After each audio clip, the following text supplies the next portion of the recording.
chá de hoje é um sedativo natural, ele controla a ansiedade, o estresse, acaba com insônia, ele é um relaxante muscular, acaba com tosse, dores de cabeça, com bruxismo, regula o batimento cardíaco, evitando taquicardia. É o nosso chá de molungu. Molungu, para quem não conhece, ele vem em toquinhos em cascas, tá? Coloque para ferver 1 litro de água com 20 gramas de molungu.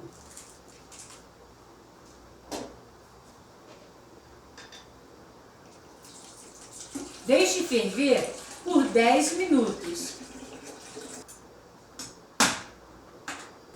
Ferveu 10 minutos, apaga o fogo e deixa esfriar. O chá de molungu está pronto.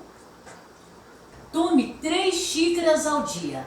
Uma pela manhã, quando acordar, uma após o almoço e uma antes de deitar. Ok?